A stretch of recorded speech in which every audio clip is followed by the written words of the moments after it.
keluarga Indonesia, apa kabar? Senang sekali saya Astia Dika bisa kembali menemani Anda di Kumpul Keluarga. Nah, keluarga Indonesia, hari ini kita akan membahas tentang homeschooling. Homeschooling sendiri adalah pendidikan yang memang menjadi salah satu alternatif pilihan orang tua, apalagi di masa pandemi yang kadang-kadang memang tidak tentu juga ya, kadang naik angkanya, kadang turun. Jadi membuat orang tua ada yang beberapa mayoritas mengambil keputusan untuk membuat anaknya menjadi homeschooling gitu ya, menjadi pelajar di rumah. Nah, apa sebenarnya triknya agar homeschooling ini bisa berjalan secara efektif? Ini akan kita bahas bersama psikolog kita dan Mbak Ayu Sutomo. Langsung kita sapa ya. Mbak Ayu, apa kabar? Hai, kabar baik, alhamdulillah. Dika, apa kabar? Aku baik, Mbak Ayu. Mbak Ayu, hari ini kita bicara tentang homeschooling nih. Ada beberapa orang tua atau parents di rumah yang akhirnya selama pandemi karena memang keadaannya tidak menentu, mengambil keputusan udah deh anak saya homeschooling aja. Nah, kalau bicara tentang homeschooling, sebenarnya homeschooling itu apa sih? Kalau misal kita definisinya banyak gitu kan ya, dari beberapa pakar. Tapi kalau kita boleh mengambil benang merah dari homeschooling ini apa gitu kan ya, sebetulnya adalah sebuah sistem pendidikan di mana orang tua mengambil tanggung jawab penuh terhadap pendidikan dari putra-putrinya dan menggunakan rumah sebagai basis dari proses pendidikan tersebut gitu. Jadi memang dilakukan di rumah, kemudian orang tua yang mengambil kendali penuh atas pilihan-pilihan pelajaran dan kurikulum yang akan diberikan kepada anak-anaknya seperti itu. Oke, berarti orang tua ini peranannya penting sekali nih untuk bisa menciptakan bentukan belajar seperti apa di rumah untuk anaknya. Nah, kalau homeschooling sendiri yang ada di Indonesia sendirinya, apakah memang punya model-model tertentu atau memang rata-rata semuanya sama? Nah, sebenarnya kalau berbicara mengenai kurikulum itu berbalik kepada orang tua. Orang tuanya mau mengampu ke kurikulum yang mana? Kurikulum luar negeri kah atau kurikulum Indonesia kah? Dan sekarang juga kan ada beberapa lembaga-lembaga yang juga memang menyediakan kurikulum yang sudah dibentuk untuk dilakukan di rumah gitu, sehingga sudah lebih terarah. Tapi sebetulnya kalau melihat dari apa itu homeschooling sendiri, sebenarnya orang tua memiliki keleluasaan dan kebebasan untuk menentukan kurikulum mana yang mau dipakai, pengajaran mana yang dianggap paling penting dan value apa yang mau diajarkan kepada anak-anaknya dan paling penting tersebut begitu, dan kemudian meramunya untuk kemudian menjadi satu materi yang kemudian diaplikasikan oleh anak dan menjadi program sekolah di rumahnya tersebut gitu. Oke, nah karena ini orang tua berperan cukup banyak, bahkan mungkin mayoritas gitu ya, orang tua dan anak yang banyak terlibat terhadap berlangsungnya pembelajaran ini. Berarti orang tua harus benar-benar mengenal dong karakter anak saya tuh cocoknya ya nggak sih dengan metode yang mana, karena kan setiap homeschooling juga punya penawaran berbeda-beda juga ya dengan metode-metode mereka, tapi kan endingnya akan dibawa ke rumah. Kalau bicara tentang cocok atau nggak cocok, apakah semua anak memang bisa efektif dengan homeschooling atau memang ada penerapan tertentu nih untuk anak-anak? Sebelum kita lihat anaknya, mending kita lihat ke orang tuanya dulu kali ya. Nah, itu karena dia. sebenarnya kalau kita berbicara mengenai homeschooling itu sendiri yang mengambil peranan cukup besar porsinya gitu kan, orang tua. Karena kan di situ orang tua melalui diskusi dengan anak tentunya kemudian akan mengambil keputusan-keputusan terkait dengan program apa yang mau diajarkan, materi apa yang mau diikuti, kurikulum apa yang mau diikuti gitu, dan kemudian orang tua yang akan mengaplikasikan itu sendiri di rumah. Baik orang tua yang mengajar langsung dan menjadi guru langsung bagi anaknya, atau jika memang orang tua merasa nggak punya kompetensi untuk mengajarkan hal tersebut kepada anaknya, boleh kemudian untuk mengambil guru private atau menggabungkan anak dengan komunitas-komunitas tertentu yang pada akhirnya membantu orang tua mencapai goal dari tujuan kurikulum atau tujuan pendidikan yang sudah dibuat oleh orang tuanya tersebut. Nah, artinya kan sebetulnya yang paling pertama gitu mengambil peranan tersebut adalah siap atau tidaknya orang tua untuk menjadi orang tua yang memang benar-benar melakukan homeschooling dengan benar dan tepat. Bukan sekedar oh ya anak saya homeschooling gitu kan. Berarti ada konsekuensi dong. Ada hal-hal yang paling tidak harus dipersiapkan ya. Apa aja? Paling nggak sesimpel apa sih? Waktu kah atau apa nih? Mental yang pertama jelas, karena nantinya kan orang tua harus mempersiapkan itu semua, dan itu butuh kesiapan mental, kemauan untuk belajar, mengeksplor baik anaknya gitu kan, kondisi anak seperti apa, kebutuhannya anaknya seperti apa gitu kan. Maka satu, orang tua harus siap mental dulu. Siap mental artinya siap atas konsekuensi waktu, karena orang tua pasti perlu mendampingi ketika anaknya belajar tentang misalnya tentang alam, anaknya bawa langsung untuk kemudian melihat situasinya seperti apa, datang ke lapangan seperti itu. Artinya orang tua butuh untuk mendampingi, berdiskusi dengan anak, itu juga penting. Mental selanjutnya adalah ketika kemudian orang di lingkungan sekitar mungkin menganggap kok anaknya nggak sekolah sih. Nah, itu kadang-kadang suka masih ada stigma tuh. Iya, ya, itu juga mentalnya internal harus siap, eksternal juga harus siap, karena orang tua yang mengambil keputusan untuk anaknya homeschooling kadang-kadang nggak habis-habis untuk menjelaskan orang lain ya. Kenapa nggak sekolah gitu. Nah itu dia, nanti kita akan bahas bersama salah satu narasumber kita yang mungkin juga bisa berbagi juga ya ilmu tentang homeschooling, tapi kita harus jeda terlebih dahulu. Tetap bersama kami di Kumpul Keluarga.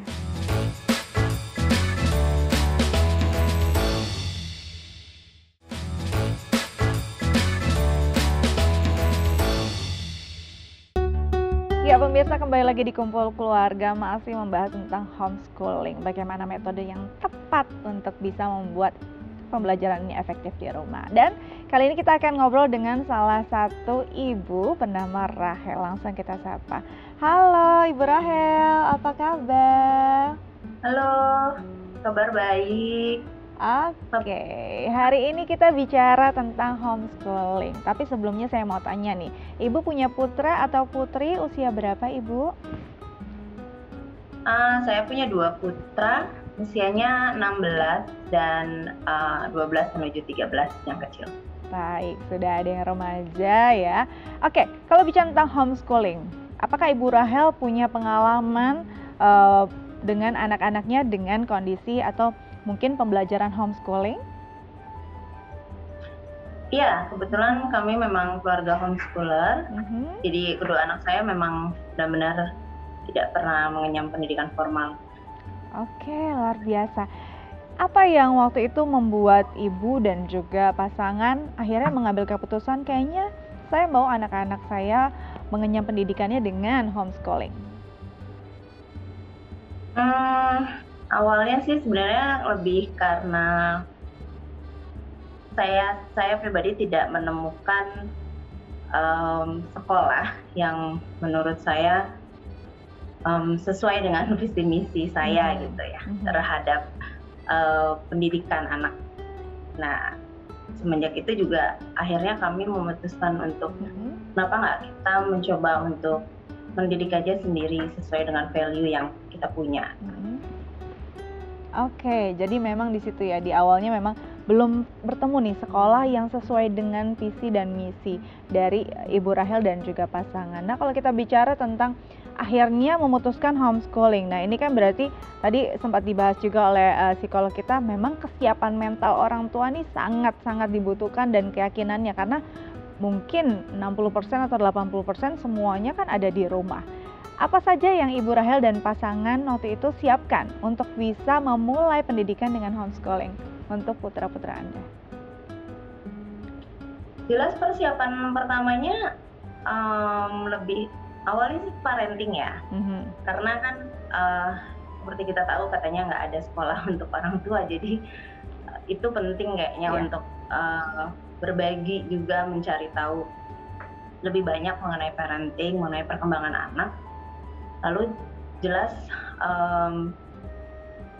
terus menggali apa sih pendidikan yang seharusnya anak-anak itu dapatkan gitu, in general, dan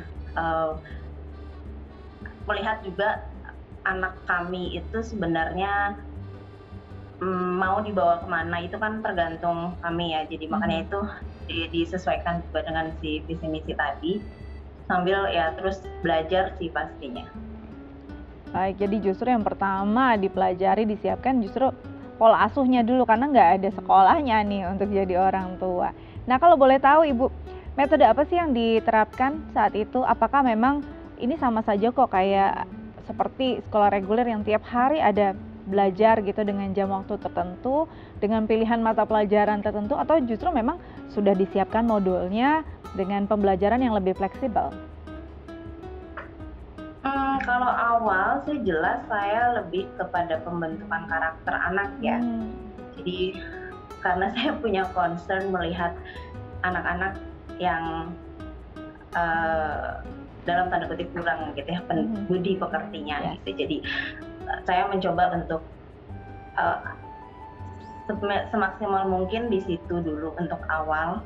Kalau untuk akademis itu berjalan sesuai perkembangannya ya. Jadi saya tidak pernah memaksakan anak saya misalnya karena homeschooling tuh harus lebih pintar gitu dari yang lain. Atau ya udah santai-santai aja, enggak juga sih. Jadi disesuaikan dengan kemampuan anak. Jadi pelajaran dalam tanda kutip akademis gitu ya, itu pasti diberikan setiap hari. Itu setidaknya ada knowledge, pengetahuan yang didapat secara akademis. Tapi dalam perkembangannya sih lebih banyak kepada akhirnya mengikuti minat dan bakatnya mereka. Oke, nah ini menarik sekali dan luar biasa sih menurut saya, Mbak Ayu. Kalau tadi kita dengar apa yang dipaparkan oleh Ibu Rahel bahwa sebenarnya justru kita bisa lebih intens lagi nih untuk membentuk karakter, budi pekerti. Ini jadi satu kelebihan dari homeschooling ya, Mbak?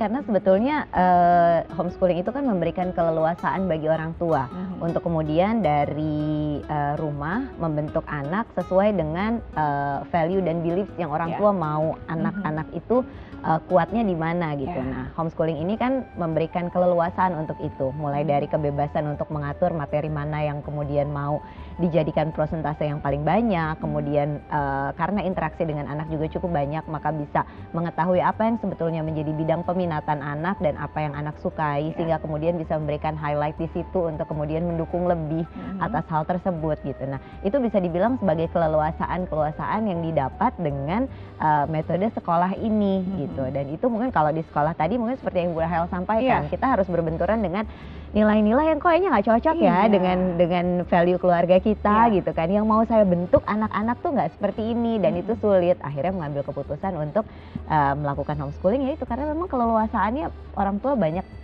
memiliki kelowongan gitu untuk membentuknya dengan model yang bagaimana. Nah, kalau bicara tentang homeschooling, ada pasti banyak pertanyaan dari orang sekitar. Apa yang Ibu Rahel utarakan atau sampaikan? Pernah tidak mendapat pertanyaan yang cukup menyulitkan atau cukup bertentangan? Kenapa akhirnya mengambil keputusan akhirnya kok anak kamu sekolahnya di rumah sih gitu?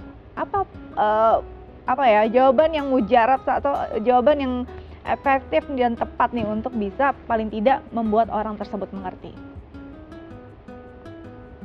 Ya kalau dulu sih ya waktu anak-anak masih kecil ya, pasti saya juga masih muda. masih ini dulu, kalau dulu tuh masih sering kayak merasa dihakimi gitu ya, jadi merasa perlu untuk menjelaskan segalanya gitu.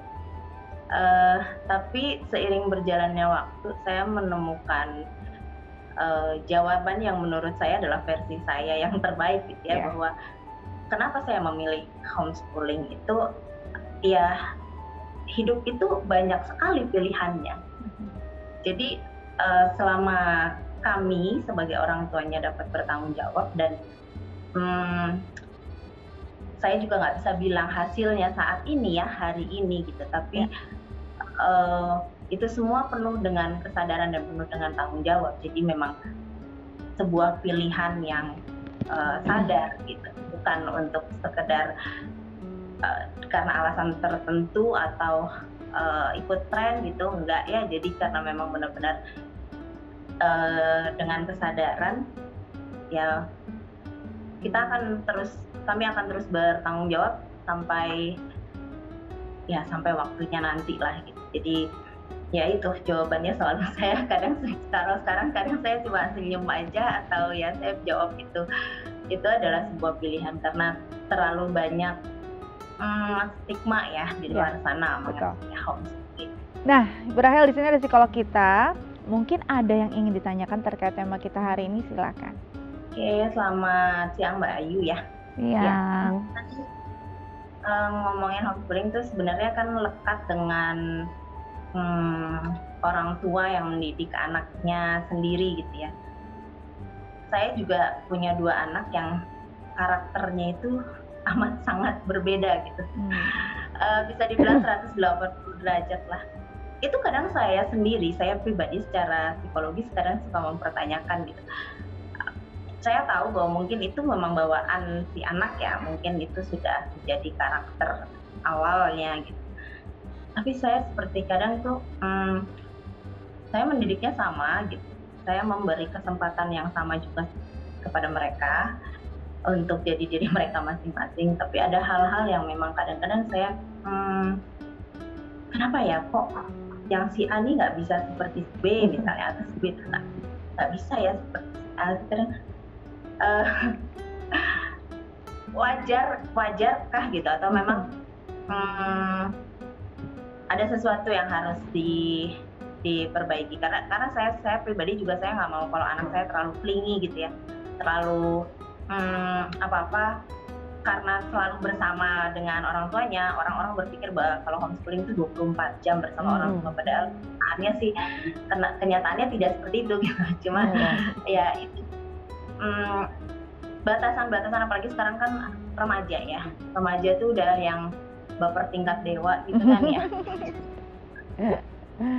Nanganin si remaja sama preteens itu juga kadang-kadang aku sampai sekarang tuh masih harus kayak aduh gitu ya, gimana ya. Oke, jadi kira-kira gimana nih Mbak Ayu? Ada 2 orang putra di rumah yang usianya remaja dan preteen, mungkin banyak yang bersinggungan juga, karakternya sedikit berbeda. Apa yang harus dilakukan? Oke, jadi sebenarnya kalau 2 anak dalam satu rumah, adik kakak karakternya jauh berbeda, satu hal yang sangat wajar sekali gitu kan, karena memang setiap anak membawa karakter bawaannya masing-masing. Yang kalau di tracing mungkin ya ada setengah dari ibunya, setengah dari bapaknya, tapi karakter dasar yang dimiliki oleh masing-masing anak tuh setiap anak punya masing-masing dari berbeda-beda. Nah, hal tersebutlah yang kemudian pada akhirnya membuat pendekatan kita kepada masing-masing anak juga menjadi demikian spesifik. Jadi kalau ke kakak mungkin mengajarkan value yang sama, caranya seperti apa, ke adik mengajarkan value tersebut belum tentu kena dengan cara yang sama. Mungkin harus dengan cara yang berbeda gitu. Tapi nggak apa-apa banget bahwa memang sudah fitrahnya setiap manusia itu kan berbeda-beda, setiap anak juga berbeda-beda, dan justru dengan perbedaannya tersebut itulah yang membentuk dia unik dan sempurna menjadi individu atau manusia. Nah, sepanjang kalau kemudian hal tersebut tidak mengganggu tahapan perkembangannya, tidak mengganggu kemudian atau menimbulkan permasalahan terkait perilaku gitu kan ya, ataupun jika ada masalah, nggak mungkin ya namanya parenting pengasuhan kemudian smooth terus-terusan, itu nggak mungkin, itu masih bisa kita atasi gitu kan ya. Sebenarnya sih ya bisa dibilang it's all on the right track, karena nggak mungkin disamain, dua-dua ini pasti berbeda gitu. Selama tidak ada tahapan perkembangan yang terganggu, relasi juga yang terganggu, sepertinya tidak ada masalah. Mungkin kalau memang sudah ada yang terganggu perlu duduk bersama untuk sama-sama dibicarakan. Oke, Ibu Rahel, semoga ini bisa membantu. Salam untuk putra-putranya di rumah, tetap jaga kesehatan, sampai jumpa. Terima kasih. Baik, oke, nanti kita akan lanjut lagi perbincangan kita hari ini tentang homeschooling, tapi kita harus jeda terlebih dahulu ya. Tetap bersama kami di Kumpul Keluarga.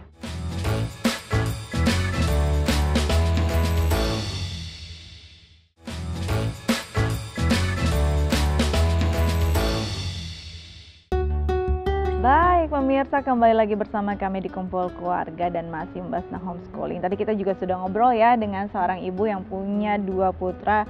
Homeschooling ini luar biasa. Nah, kalau kita bicara tentang homeschooling, ada beberapa orang juga bingung gitu ya, katanya nih kalau misalnya homeschooling dan dia mungkin suatu hari berubah pikiran mau masuk ke sekolah yang reguler, ada perbedaan atau harus ada adaptasi yang luar biasa juga dari si anak.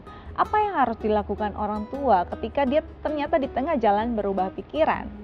Belajar untuk beradaptasi dengan sistemnya, mulai dari kurikulumnya terlebih dahulu. Karena sebetulnya homeschooling itu kan kebanyakan orang tua memang ada kurikulum, misalnya mau mengampunya ke kurikulum pemerintah gitu kan ya, Kementerian Pendidikan. Tapi kan proses breakdown kurikulumnya, diajarinnya mau gimana, dengan cara yang apa, itu kan keleluasan orang tua di situ. Sementara ketika kemudian berbalik ke sekolah umum gitu kan ya, nah itu kan artinya harus mengikuti itu semua. Nah, adaptasi dari proses itu terlebih dahulu. Kemudian yang kedua terkait dengan proses sosialisasi, mungkin ketika homeschooling kan memang lebih banyak waktu dihabiskan di rumah, walaupun sebagian orang tua gitu atau banyak juga homeschooler yang nggak seperti itu loh gitu. Homeschooling tuh nggak hanya berdua dengan orang tua di rumah aja, di rumah terus malah gitu ya? Justru lebih banyak temennya karena pada saat dia bergabung dengan komunitas tertentu untuk mempelajari satu subjek tertentu yang misalnya sudah disepakati oleh orang tuanya, justru di situ dia akan bergaul atau bermain dengan banyak kalangan dari yang masih adik-adik kecil sampai yang udah besar kebetulan lagi mau belajar sains bareng-bareng. Nah itu biasanya dari satu komunitas tuh akan bergaul dengan lintas usia, lintas umur, lintas usia gitu. Nah kadangkala itu juga yang perlu untuk disesuaikan karena pada saat masuk ke sekolah umum artinya kan temannya tuh seragam semua. Sementara kita mengenal anak-anak mungkin ada yang lebih enak, enjoy anak kita main dengan yang di bawahnya. Ada yang justru punya curiosity cukup tinggi, lebih senang main dengan usia yang di atasnya. Nah, tapi hal-hal tersebut saya berpikir bahwa itu adalah hal yang bisa dilatih dan diadaptasikan. Ini menarik, tadi kan Mbak Ayu sendiri bilang ternyata kadang-kadang justru yang homeschooling bisa jadi loh banyak temennya. Bahkan sebenarnya itu yang paling ditakuti oleh orang tua lain yang aduh kalau homeschooling nanti anak saya gimana bersosialisasinya, gimana nanti dia beradaptasi saat dalam situasi harus mengambil keputusan dengan orang lain yang di luar keluarganya. Sebenarnya berarti ini sebenarnya bisa dilatih ya agar dia tetap tidak kehilangan bagaimana kemampuan dia di antara masyarakat atau kemampuan dia bersosialisasi. Iya, mungkin stigmanya seperti itu ya, karena orang mengkaitkan dengan homeschooling sekolahnya di rumah, jadi nggak ketemu siapa-siapa dong gitu. Mungkin stigma yang terbentuk seperti itu. Tapi ketika mungkin berkenalan dengan banyak keluarga homeschooler gitu kan ya, sepertinya hal itu sangat mungkin untuk dapat disiasati gitu. Karena kan metode kurikulumnya orang tua menentukan mau yang mana. Kemudian orang tua juga akan bergabung dengan berbagai komunitas homeschooling yang lain gitu, teman-teman homeschooler yang lain. Sehingga pada saat mau pelajari satu bidang, kemudian bergabung dengan komunitas ini, berkenalan dengan banyak orang, bahkan jalan-jalannya gitu ya. mungkin orang tua homeschooler di rumah jalan-jalannya lebih banyak dibandingkan dengan yang ada di rumah gitu. Karena berkenalan dengan banyak situasi. Kemudian kan kebanyakan memilih homeschooling itu karena ya pengen lebih banyak mengeksplor dan terjun langsung gitu loh di bidang yang memang diminati oleh anak tersebut.